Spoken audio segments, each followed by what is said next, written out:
윤석열 대통령 오늘 기시다 후미오 일본 총리와의 정상회담을 위해 1박 2일간 일본을 방문합니다. 우리 대통령의 일본 방문 4년 만인데요. 지금 이 시간이면 아마 현지에서 여러 일정들을 소화하고 있을 것 같습니다.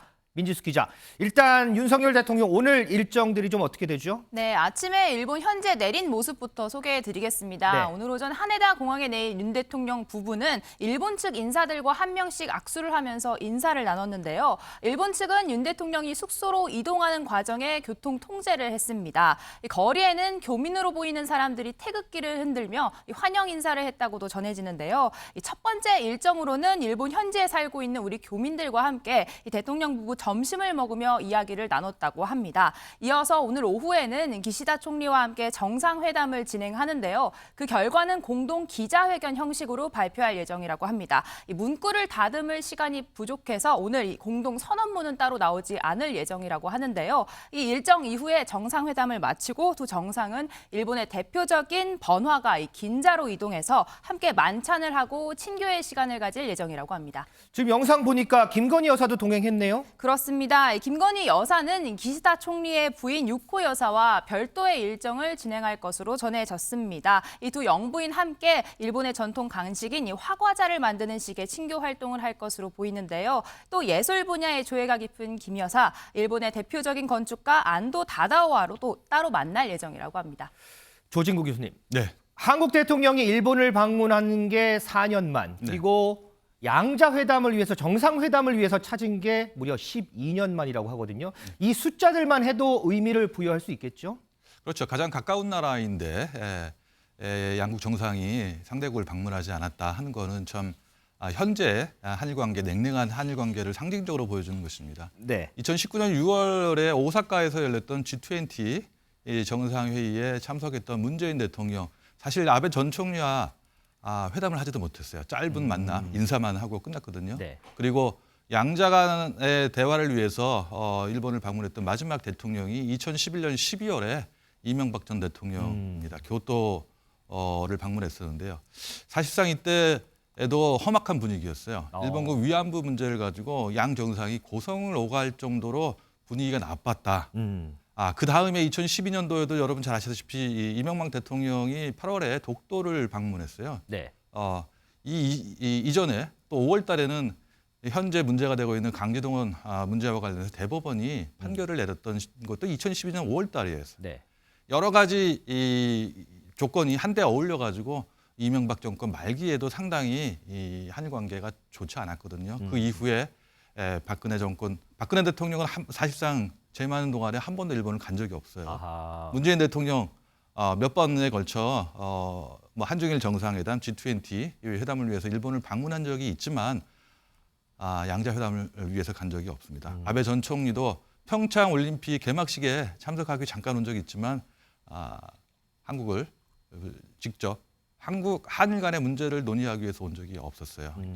이런 면을 본다면은 양국 간에 얼마나 관계가 냉각되어 있었는가를 알 수 있고 2022년 지난해 3월 달에 대통령 선거 후에 기시다 총리하고 당시 윤석열 당선인이죠. 네네. 전화 통화를 한 적이 있어요. 그렇죠. 해가지고 그때 한일 관계 상당히 중요하다. 관계 개선을 위해서 서로 노력하겠다. 협력하자 하는 것도 합의를 한 적도 있고 또 기시다 총리는 특히 윤 대통령에게 좀 한일 관계 개선을 위해서 뭐 리더십을 좀 발휘해달라. 근데 더불어서 함께 협력할 의사가 있다는 것도 표명을 했습니다. 그런 의미에서 그 연장선상에서 본다면 현재 한일 관계 개선을 위해서는 양측이 양 정상이 아주 강한 의지를 갖고 있다. 이렇게 보여줄 수 있고 그 상징적으로 보여주는 게 오늘 정상회담이라고 볼 수 있을 것 같습니다. 자, 이번 방일에서 뭐 여러 가지 체크 포인트들이 있어요. 그 중에 하나가 일본의 이제 접대 문화 보니까 오모테나시라고 하는데 조금 전에 저희 민지숙 기자도 잠깐 얘기했지만 이 일본의 오모테나시 외교, 이 정확히 어떤 걸 얘기하나요? 원래 그 상대국의 정상이나 가까운 이웃 나라의 외국의 정상들이 올 때는 어떻게 접대를 할 거냐 하는 것도 상당히 중요해요. 뭐 식사를 대접하는 것도 어떤 음식을 할 것이냐 하는 것도 중요한데 그런 의미에서 본다면 상대의 정상이 어떤 음식을 좋아하고 취향이 어떻고 기호가 어떤 거를 상대방의 국가에 파악을 해요. 뭐 저는 잘 모르겠지만 저녁은 아마 그 스키야키 집에서 하는 거로 알고 있어요. 그리고 오므라이스 돈가스 집으로 자리를 옮겨가지고 한 번 더 깊이 있는 말 그대로 흉금을 터놓고 얘기할 수 있는 기회를 양 정상이 이제 갖는 거로 그렇게 알고 있습니다. 거기가 이제 역사가 128년이나 됐다고 하더라고요. 예, 그렇다고 하더군요. 저도 뭐 가본 적은 없습니다만, 저도 9년 동안 일본에 살았는데 가본 적은 없어요. 그러세요? 유명하긴 유명한 곳입니다. 참고로요. 지난 2014년 오바마 대통령이 일본을 방문했을 때는 초밥 전문점에서 만찬을 했다고 하고요. 2019년 트럼프 대통령이 일본을 방문했을 때는 화로구이 전문점에서 만찬을 했다고 합니다. 자, 그러면 이현정 의원님. 네.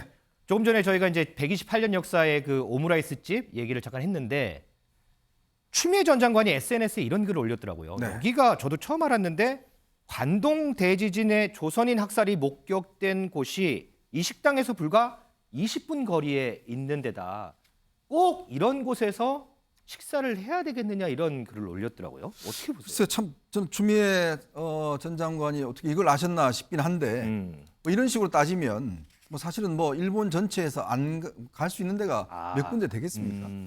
그리고 또 이 식당은 우리나라 한국의 관광객들이 꽤 많이 가는 곳으로 알고 있습니다.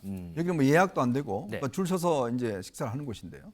뭐 이런 식으로 따지고 하다 보면 사실은 뭐 이루어질 수 있는 게 하나도 없죠. 그리고 또 이거를 예전의 어떤 역사적인 문제를 지금의 어떤 상황으로 투영시킨다 그러면 뭐 될 수 있는 게 없지 않겠습니까? 네네.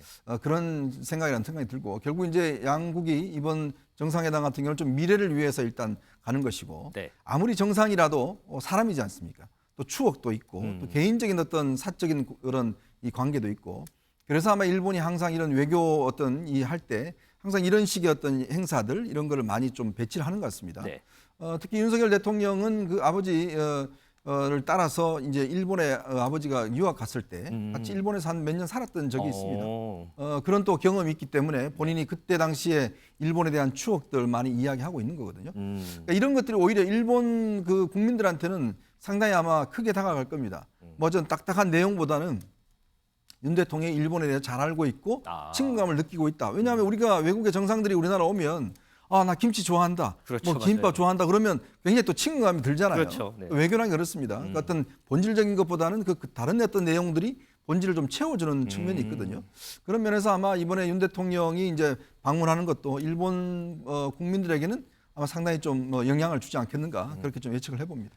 민지수 기자, 윤석열 대통령이 일본 가기 전에 일본의 세 개의 신문사와 인터뷰를 했어요. 그 내용 잠깐 좀 요약을 좀 할까요? 네, 그렇습니다. 이번 한일 정상의 만남, 이 두 나라의 난제였던 일제 강제동원 배상 문제 해법이 도출되면서 극적으로 물꼬가 트였는데요. 윤석열 대통령 일본 신문과 인터뷰에서 이 같은 결정은 한국 정부가 국민을 위해 대국적 차원에서 내린 결단이다. 그런 만큼 일본에서도 그에 걸맞는 행동이 있기를 기대한다. 이런 식의 인터뷰를 했습니다. 그중에서도 요미우리 신문이 어저께 윤석열 대통령 관련 기사를 무려 9면에 걸쳐서 게재를 했더라고요. 그렇습니다. 요미우리 신문 일본 내에서 판매 부수 1위를 달린 매체라고 하는데요. 윤 대통령의 방위를 하루 앞둔 어제 일면 톱 기사를 비롯해 윤 대통령 인터뷰를 아주 상세하게 보도했습니다. 총 38면의 발행면 중에 9면에 걸쳐서 총 16곡지의 기사를 다뤘다고 하는데요. 이 기사에서 윤 대통령은 이번 한일 정상회담 관련해서 한일 관계의 정상화는 양국 공동의 이익이라며 기대감을 드러냈습니다.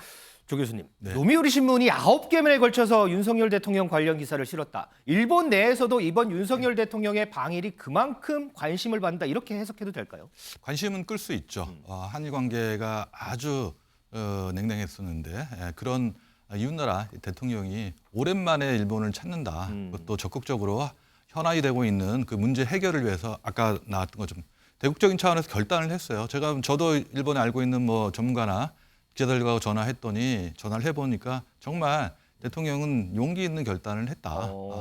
국내 비판적인 여론이 있음에도 불구하고 그걸 무릅쓰고 저 정도의 결단하는 건 쉽지 않다. 이런 평가가 있었거든요. 또 그거를 실제로 여론조사를 해본 결과 일본의 그 공영방송이죠. NHK에서요. 여론조사를 해보니까 그런 한국의 해법에 대해서 무려 53%가 긍정적으로 평가하지 않는 부정적인 시각이 34%예요. 그러니까 우리 국내하고 어떻게 보면 좀 반대적인 그런 측면이 있죠. 그리고 3월 6일 날 박진 장관이 발표를 하고 난 뒤에 네.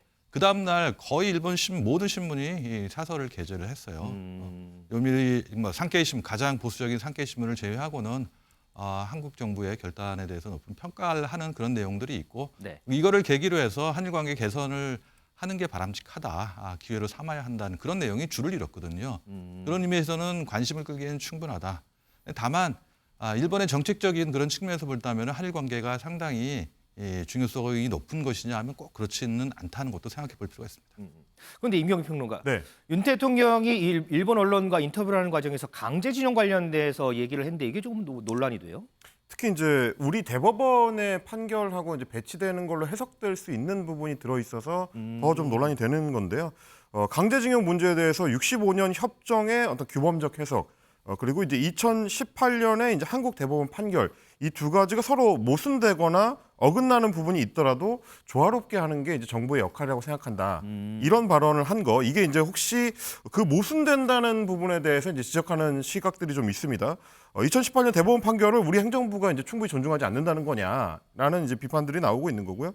또 한 가지는 이제 대선에 출마하기 전부터 이번에 내놓은 그 제3자 변제 방식이 합리적일 거라고 생각했다라는 이야기도 했고, 나중에 이제 소위 전범 기업들, 일본 전범 기업들을 향해서 우리 정부가 이제 구상권을 행사할 가능성, 이거는 이제 이루어지지 않을 만한 해결책을 내놨다라고 얘기를 해서, 그러니까 걱정하지 않아도 된다라고 이제 판단한다, 이런 부분이 들어가 있어서 국내적으로는 아무래도 이제 이 대통령의 발언들에 대해서 이제 계속 좀 논란이 이어지지 않을까 좀 생각이 드는 부분이 있습니다. 그렇군요. 자, 조 교수님, 이제 오늘 오후에 양국 정상의 공동 기자회견이 있습니다. 과연 이때 기시다 총리가 과거사 문제를 언급한다면 어느 수준까지 언급할지 이 부분이 좀 관심인데 좀 어떻게 예상을 하시나요?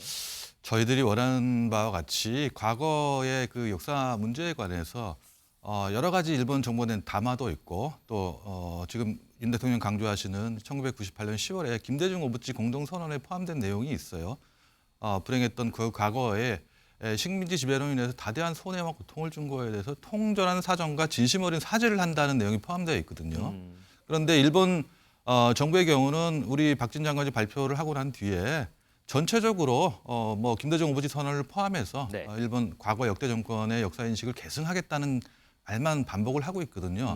구체적으로 입으로 얘기할 필요가 있어요. 2015년 12월에 있었던 위안부 합의 이후에도 아베 전 총리가 다시 한 번도 말을 한 적이 없어요. 이미 전화를 통해서 박근혜 대통령한테 이야기를 했다. 네. 그리고 2015년 8월 14일 날 자신이 발표한 담화에서 뭐 전후 세대가 80%가 넘고 전쟁과 관련이 없는 세대가 많은 이런 상황에서 그들에게 계속 사과를 하는 그런 짐을 짊어지지 않겠다는 게 아베의 생각이었거든요. 네네. 그런 의미에서 본다면은 가능성이 없는 건 아니에요. 아베 담화에 포함된 것처럼 역대 정권의 역사 인식을 존중한다, 계승하겠다. 근데 그런 차원의 발표만 가지고는 우리 국민들의 이해를 얻을 수가 없어요. 그렇기 때문에 아까 소개한 바와 같이 이런 그 결단에 대해서 행동으로 좀 뭔가 일본의 총리도 좀 보여주실 필요가 있다. 한미일 협력의 중요성을 이제 말로가 아니라 행동으로 좀 보여줄 필요가 있고 그 기대감에 대해서 좀 부응할 필요가 있겠죠. 자, 오늘 한일 정상회담, 이 회담 과정에서 어떤 논의가 오갈지 그리고 어떻게 결론이 나서 발표가 될지 이 부분도 좀 관심이 가는